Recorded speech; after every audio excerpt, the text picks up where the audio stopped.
Hello and welcome to the Local Leaders Podcast. I'm your host, Jeff Johnson. The Local Leaders Podcast provides a platform for successful business owners to share their stories, their experiences, their advice, and their ideas in order to help our listeners achieve more success in their business and in their lives. Get ready, another great show is coming up.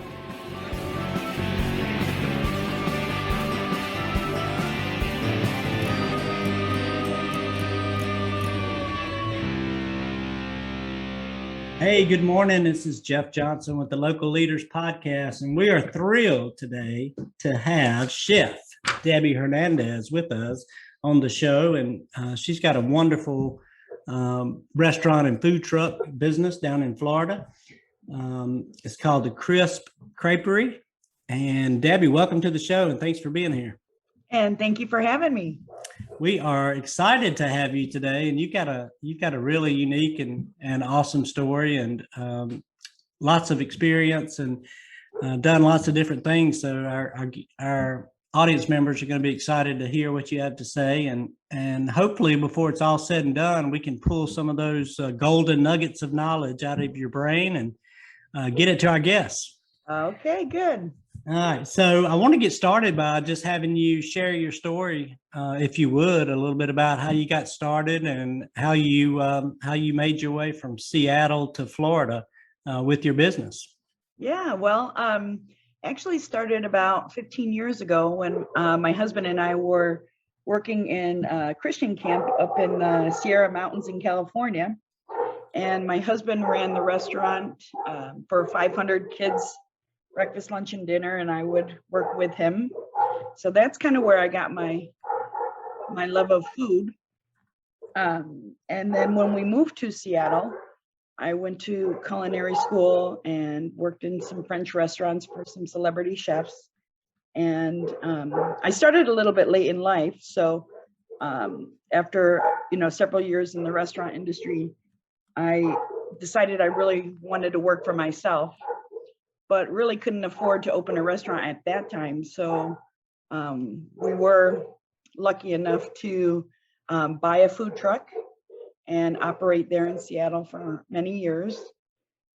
And then at some point we have a boat, but we were looking for a place for my husband to retire because he's a little bit older than me. And we wanted an affordable place on the water. So I searched for affordable waterfront, and Cape Coral, Florida kept coming up time and time again. And so we came down for a visit and checked it out and fell in love with the place and decided to move here. We found a restaurant space that we really liked, and just made the big leap into the restaurant industry. And that is that's an amazing story, because you trekked, as we talked about before, all the way across the country, and people love Florida, so I'm sure the Floridians were glad you came and brought your restaurant. So when you got there, and I guess as you were planning that move, did you know for sure you were going to open a restaurant in addition to your truck, or did you kind of decide that once you landed? No, we knew that that was a dream of mine to have my own restaurant, and like I said, the food truck was kind of like the jumping off point, right? And it allowed us to make enough money to be able to, remodel and open a restaurant and have the startup money, which is obviously a big part of starting a business, is the startup money. Yep.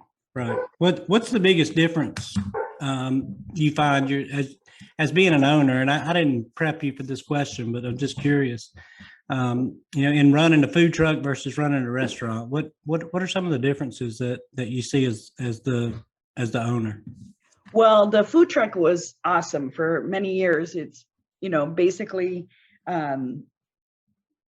you're working maybe 3 or 4 hours a day for lunch service. Typically in Seattle, we served big corporations like Amazon, Microsoft, Google, all the big tech companies. So we served hundreds of people every day. And And so it was basically, drive to your location, serve for 3 hours, and drive home, and you're pretty much had the rest of the day to yourself. But transitioning into a restaurant, obviously, that's not the case anymore. You spend most of your days, arriving early, prepping, working hard all day, and then, first one there in the morning, and last one there to leave in the end. Yeah, and a few extra operational costs, I'm assuming, that go with Yes, the overhead restaurant. is a lot different, that's for sure. But the Yeah. rewards are great too, because instead of, I'm a people person, so instead of just seeing a person for 2 minutes, you get to, visit with them and chat and learn about them. And of course, we thrive on our repeat business. And so I think that's one of the reasons why people like to come back and see us. Yeah, well, I'm sure it's that and the quality of the food as well. Oh, yes.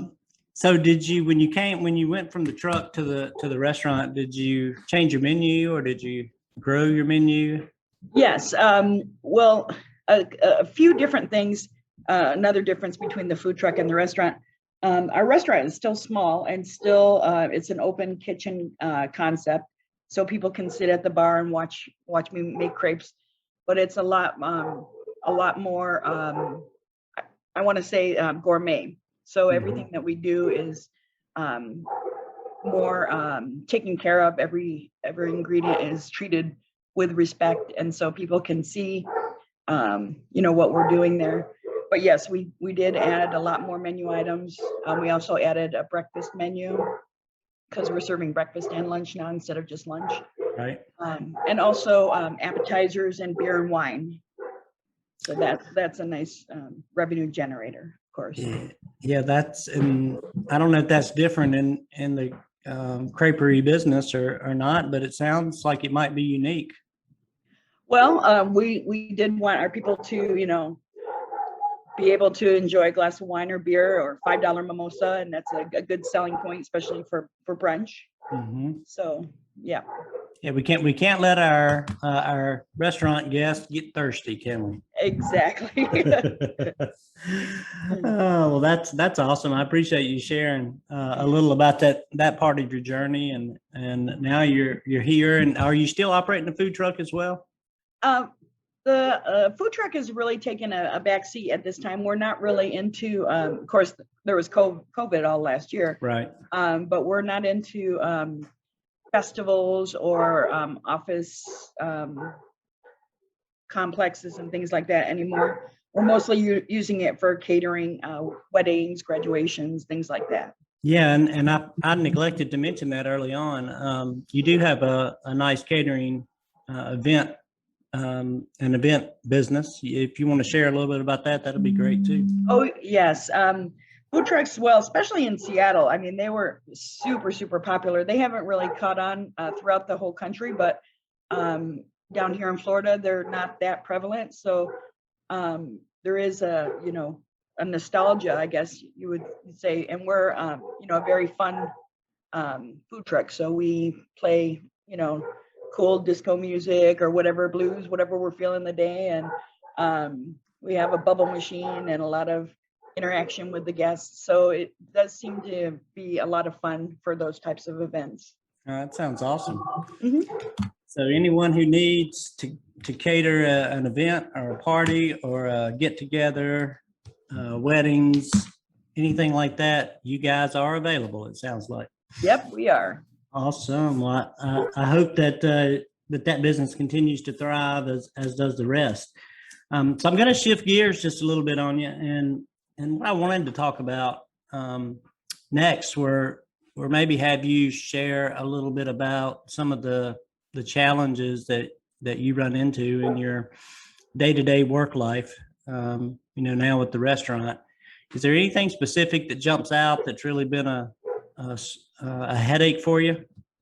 Well, the number one problem, I guess, with most restaurants right now around the country, probably around the world as well, is finding employees. And, Yes. with the political climate as it is right now, people are being paid more money to stay at home than to work. So there's really no incentive for them to come to work. So how we've handled that, basically we have a small restaurant with 6 tables inside and 5 tables on the patio. And so we have we've stopped serving on the patio, and we only serve inside now, so that me and my husband can handle that without a server and without another cook, but only using right now a busser and a dishwasher. So we've had to reinvent ourselves, but fortunately for us, it is off season, so it's so hot here, people don't really want to sit outside anyways. Right. So, but when our season kicks up again in October, hopefully we'll be fully staffed and open that patio back up at that point, exactly, hopefully. yeah. Well, that definitely is, has an impact on your, your ability to generate revenue when you have to basically shut down tables. And it's not uncommon, from things I've been hearing from other owners, is that, and even your experience when you go out to eat, you're often waiting in line and you look inside and you say, hey, I see 10 tables wide open. But if you take the time to ask the question instead of complaining as to why you're having to wait, you often hear that it's because they don't have the staffing, to be able to properly serve you. And that's exactly true, because we were trying to do both inside and outside, and the service was absolutely suffering. People were getting angry because we couldn't get to them to get their bill, or more water, or we couldn't serve them the way our standards, and most people's standards are when they go to the restaurant. They want to be attended to. So yeah. Yep. Well, so we'd rather have a smaller group that we can manage and still stay alive, as opposed to giving bad service and getting bad reviews and things like that. Yeah, absolutely. And that is like I said, a common theme among owner operators that they've had to reduce their capacity basically for seating in order to maintain the consistent level of service that their customers expect. Well, I appreciate you sharing that, and I think all our listeners will as well. I'm looking to see, I don't really want to get deep into the pandemic, but how did you guys handle that piece of our history? We did close down for the 6 weeks in the very beginning of it, and we were able to complete some remodeling that we needed to do in the back of the restaurant and things like that.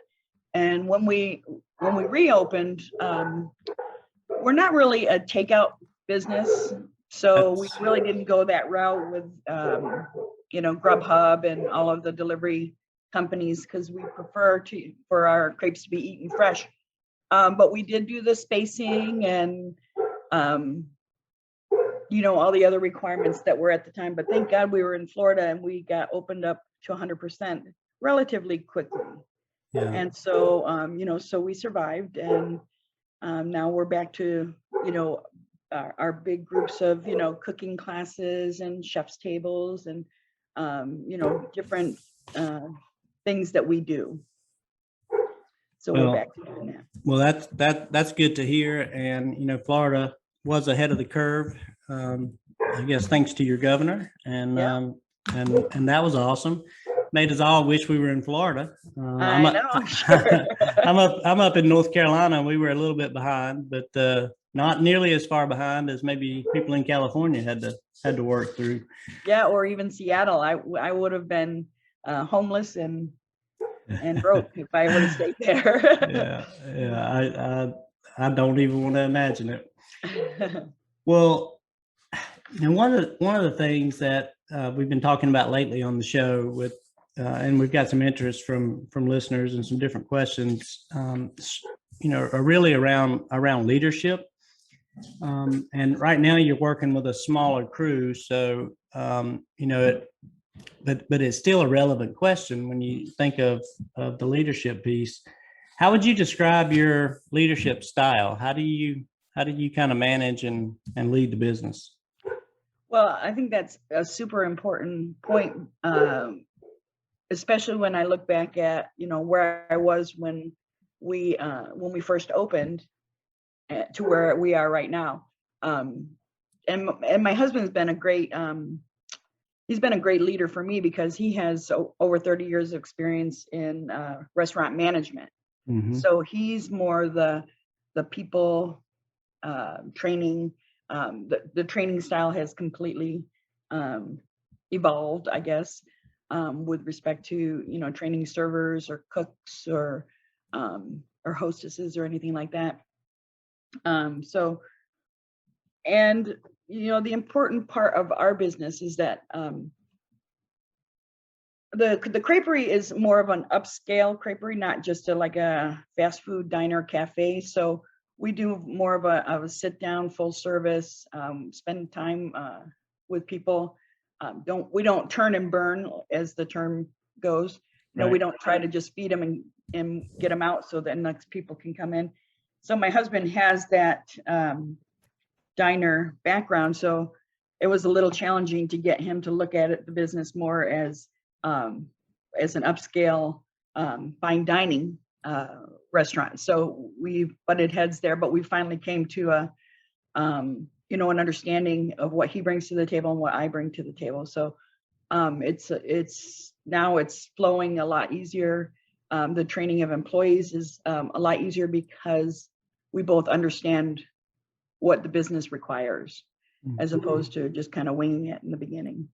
I understand completely, and it sounds like you guys make a good team. And how long you been married? 20 years. Well, I think that's amazing, and congratulations. And it's nice to have some help. Exactly. Well, he always says that I'm living the dream and he's managing the nightmare. He's so sweet, isn't he? Oh, he sounds good. He sounds like a mess. Oh gosh. Well, let me ask you this: have you had over the years, and I'm sure you probably have. Maybe you could share a little bit about this. And I'm thinking about mentors. On your journey, have you had any significant mentors that you've worked with or that have helped you along the way? And if you have, do you mind sharing? Absolutely. Well, as I mentioned, my husband has a lot of experience, right? And so he's been my number one mentor, but my number two would have to be the last restaurant that he managed in Seattle. His boss, the owner of the restaurant, was a very good mentor when I was starting my food truck. So he'd tell me, get these things in place, go step by step and, make a list and, do one thing towards that list every single day, make sure you're making progress and, whatever obstacle you come up against, just to, attack that obstacle and then just keep on going. Yeah, that sounds like great advice. And I've talked with so many different people who, were great food people or chefs or what have you, but it's significantly different between, actually being a chef and then opening a restaurant. There's so much to opening a restaurant in terms of, finding your building, getting it ready. You've got to have commercial everything. There's codes and local issues that you have to deal with in terms of permits and licenses. Were you overwhelmed with all that when you got involved, or were you kind of prepared? Well, having dealt with licenses in Seattle, I knew of those ones, but when I came down to Florida, there was so many more licenses that you'd have to get, especially for like liquor license or outdoor dining. Now you have to have a permit for to have dogs in your outdoor dining. So it was always one thing after another, and that's just the hoops that you have to jump through. I mean, you just can't say I'm not going to deal with it. You have to deal with it. Yeah. It's not something that's going to go away. And if you want to be successful, you need to have all your licenses and insurance and all your paperwork clean. Yeah, and for our listeners who are maybe just getting started or thinking about getting started with their own project or venture, having a mentor and somebody that's in the business, especially locally, can be just an unbelievable amount of help in terms of helping you understand what the requirements are. And it sounds like with your husband's previous boss that you guys had that available, and it really paid off for you. Yes, it did. Yeah.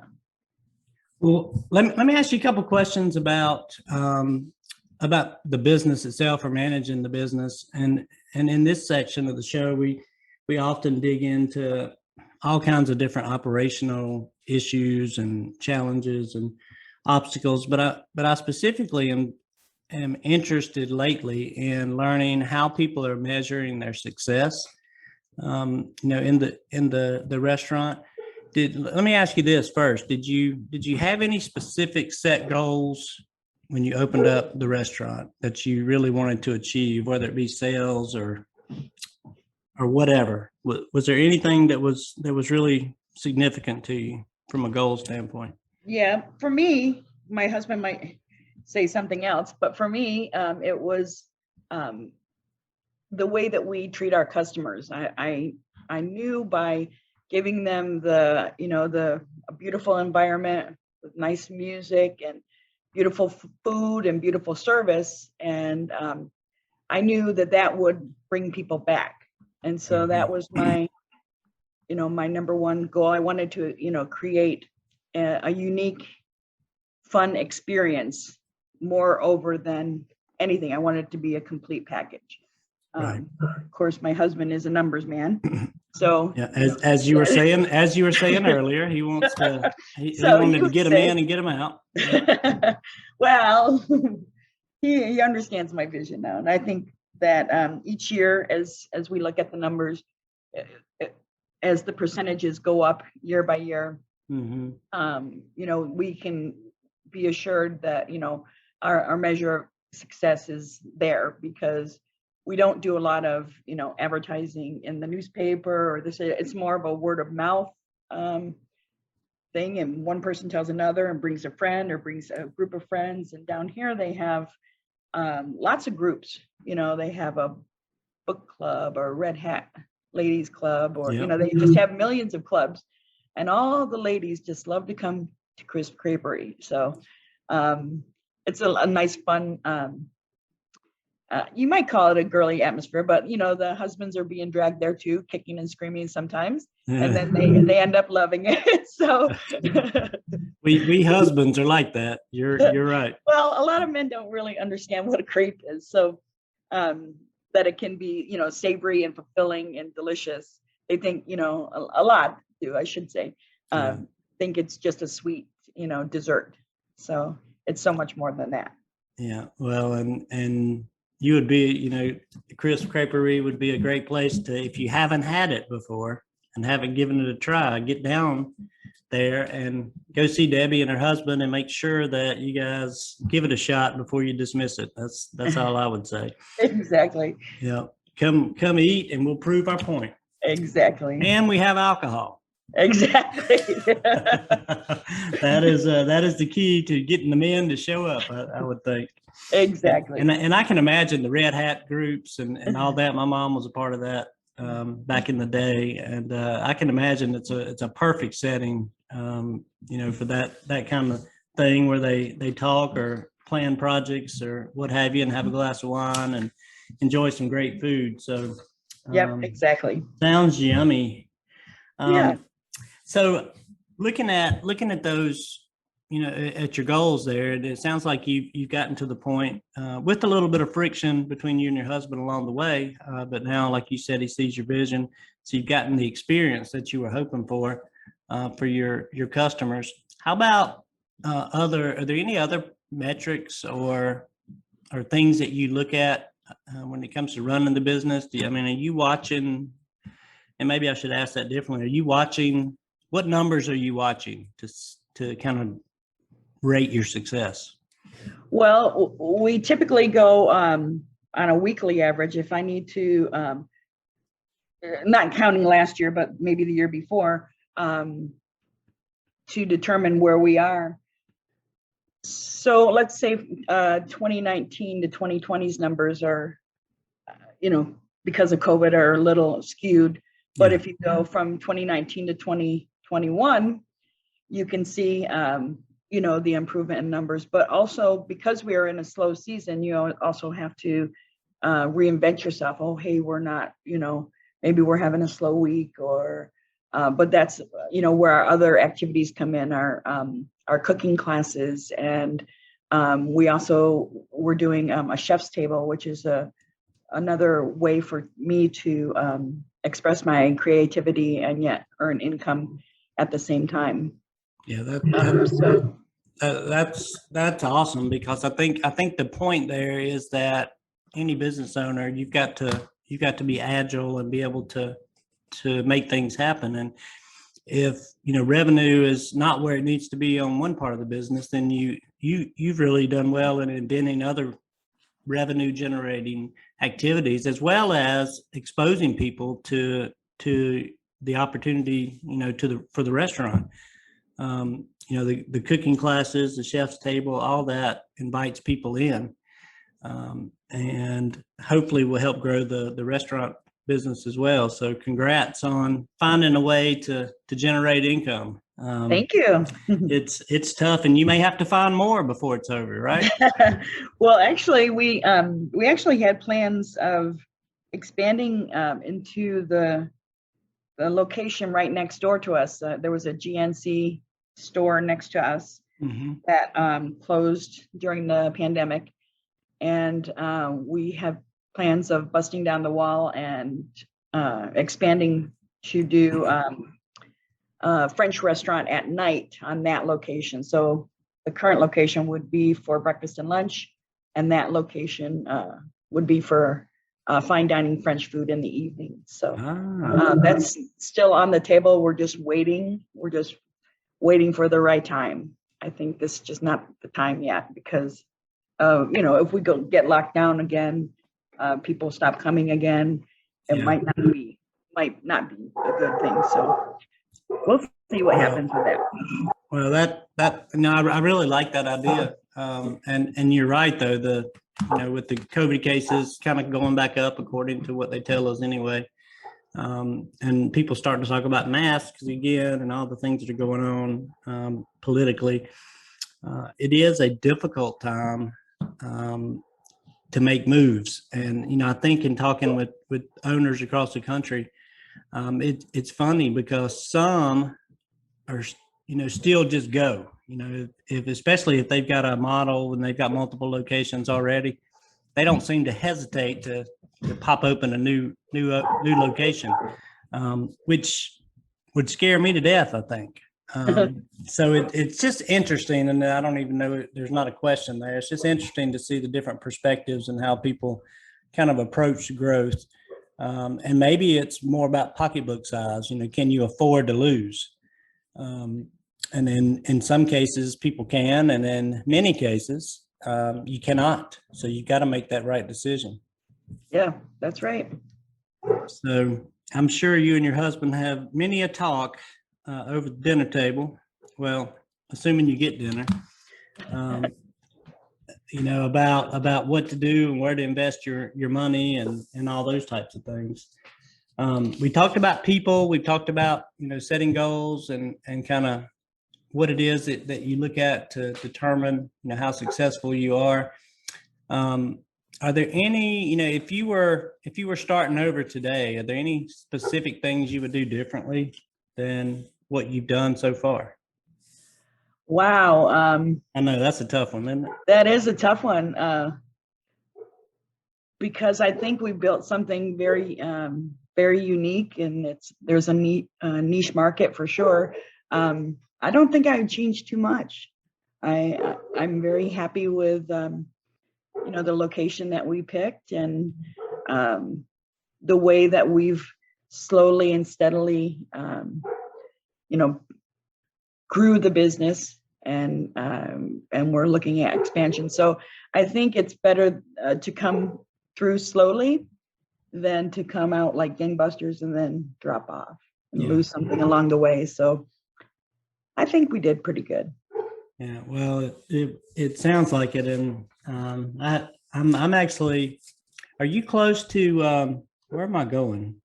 I was in Sanibel for my honeymoon last year, and I don't suppose that's anywhere close to you guys, is it? Sanibel Island. It's been there many times. It's only like 20 minutes away. Oh wow! So if we go back, then I can come. I can come visit. Absolutely. Awesome, awesome. Well, that's good to know. My geography is a little lacking. In case you didn't know. Yep, it's right, very, very close. Yeah. Well, I was just looking to see if there were anything I missed. Anything about your business you want to share with our audience or with potential or current customers? Well, I was thinking about what you had said about what advice you would give to people that were just starting up, and I remember when I was first starting, I wrote lists, and every day I'd cross things out, and I really look at where we wanted to go and where we wanted to be, and like I mentioned earlier, just take steps every single day just to get to where you need to get to. And if that means taking out a loan, or if that, it just depends on, what way you want to go. But that's what we did, and it worked out well. Yeah, I've known a few list people in the past that they live and die by that list. Last thing they're doing at the end of the day is to make one for tomorrow. And it certainly is a great way to help make sure that you're covering your bases. And one of the things I find that many restaurant owners struggle with is you're so caught up. You get so caught up in the operations day to day. You've got to order food. You've got to prep. You've got to provide the meal service. You've got to clean up. You've got to reorder. It's just you got to find staff. You got to deal with any kind of human resource issue. You've got so many different things on your plate that sometimes it's hard to find time to think strategically and long term about what it is that you want to do. And you've mentioned one of the things y'all are considering doing is expanding the footprint to add the fine dining, French food, and the dinner service. Are you guys considering, or have you considered adding locations? We did at the end of 2019, our first year open. We had looked in Fort Myers, which is closer to Sanibel, where you were talking. We actually looked on Sanibel. However, because there's only one of me and one of my husband, we kind of put a kibosh on that, just because we couldn't see doing the day-to-day and without help, without the proper staffing. So yeah, we're kind of limited there. In fact, we can't even expand until we get that situation under control. So it's impossible. It's really impossible just to do the day-to-day for us at this time without proper staff to help us through. So that's the number one challenge, seems to be. Well, you're absolutely right, and that, like I said, it's if we could figure out how to solve the staffing issue, we would. Anybody who can solve that would be a millionaire pretty quick. Totally. I can't imagine how much we would pay to if somebody had a magic pill for staffing. Well, I'll tell you another situation that happened not even a month ago. We had a sous chef that had been with us for a year, a young man, married with 3 kids, and he was my right-hand man. So basically I could turn the keys to the restaurant over to him and trust him 100%. But one of the other restaurants in the area came and offered him $5 more an hour and stole them away. And it was a very sad day for me because obviously, we're a small business. They're a bigger business with a bigger budget, and they're, needing cooks to operate their business. So I couldn't blame him for leaving. I just couldn't pay him. But that's just another thing that's happening here, which is sad. If we had more money that we could afford to pay him, then, maybe he'd still be with us. That is a shame. And you hear that happening, all across the country as well, with only so many people that want to work. The ones that do want to work are working. And, if you need to fill a staffing position, or you want to grow, you've got to go out and get someone from somebody else. So then often it does come down to the compensation, and, that's a whole nother subject. We've got, a lot of talk in the country about the disparity of wages between front of the house and back of the house employees, for example, and the whole discussion and trend, I guess, that I see starting to happen are the restaurants that don't allow tipping, for their servers. There's some that are going down that route, and of course their operational costs are going up, and they're passing those costs along to customers. So we'll see if the public will accept it. Yes. Yeah, it's I don't know. There's just a lot of things happening, and a lot of different ways people are approaching it. And today you've got to be really, really creative when it comes to staffing, in terms of being able to attract and retain, as you guys painfully discovered, your better employees. If you could have paid that extra $5 an hour, I'm sure you would have, but you got to make a business decision at some point, and you guys did what you had to do.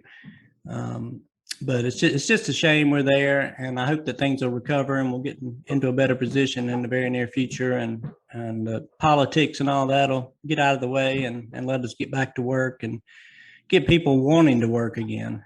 So we got our fingers crossed. Exactly, we do.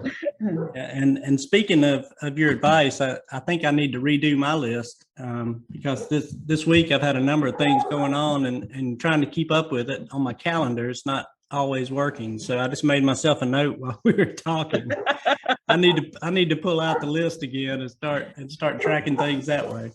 Well, if I found myself, I'm not that old, but if I don't write a list, I forget a very important thing that I needed to do. So yep, that's exactly right. And the number one advice is don't forget those very important things that you need to do. Exactly. When you're running a business, whether that be reordering and making sure you got food to cook,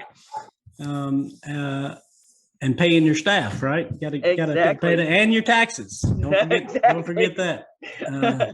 I imagine sales taxes, but are something that the government's interested in collecting each and every month. Oh, yes.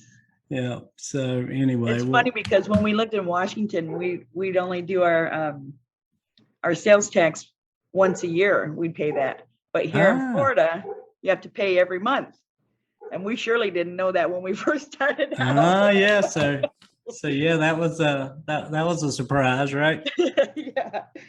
Hey, what's the sales tax in Florida? Is there? It's 6.5. 6.5. Is there a food tax in your area? No. Yeah, I know. We've got. I'm close to Virginia. I think I mentioned I'm in North Carolina, and there's a city.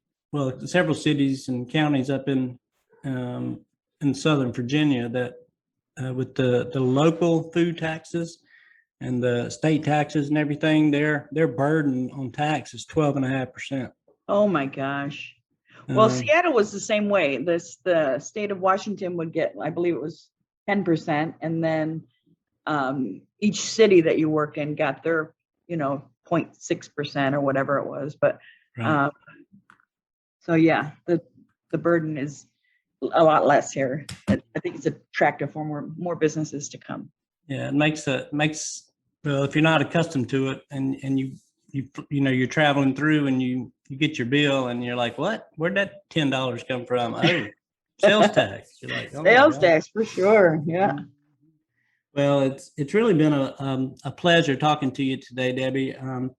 I think I've kept you a while now, about 40 minutes. So if is there anything else you want to add before I get us signed off for today? Well, I just want to encourage any listeners just to get out there and live their dream and go for it, because you're never too old. Never too old to start living your dream. I didn't start till I was 40. So. Well, and I'm sure there's a number of people that have waited later, but it's funny. I see that there's a lot of young people today that are jumping right into entrepreneurship, and then there's people our age that tend to wait, and go down that corporate path first and working for someone else, and then we decide that it's time to go our own way. But I think most of us know it. We know that we're in. I was never a good employee. Oh no. I was good at what I did, but I like to do everything my own way, and I didn't want anybody telling me how to do it. Tell me what needs to be done, and I'll figure it out. But yeah, it was, you could create some conflict with your bosses. So I should have known early on that I needed to go my own direction. And if that's you out there, to our listeners, just do it. As Nike says, That's right. Get your ducks in order, get your money together, go talk to everybody if you need to find funds to get started, and find a way to make it happen. Chase your dreams, and life is so much better that way. So again, we've had Debi Hernandez on with us today, Chef Debi, from Crisp Creperie. And I almost struggled with that word one more time, but I think I got it. You did it. We are so excited that you were able to join us today and share some of your wisdom and thoughts and experiences as you've gone down the path of entrepreneurship and starting your own food truck and then your own restaurant. I know you've had a lot of help along the way, and your husband's been a big part of it. So congratulations to you guys for being able to pull that off. And we're just excited to have had you, and hope for our listeners that you were able to pull some good golden nuggets out of there, out of what we talked about today, to help you along the way on your journey. We wish everyone the best. And thank you again, Debbie, for joining us. And I hope you'll come back, audience, and catch the next episode of Local Leaders. I'm Jeff Johnson, your host, and look forward to talking to you soon. Thank you. And thank you, Debbie. Thank you, Jeff.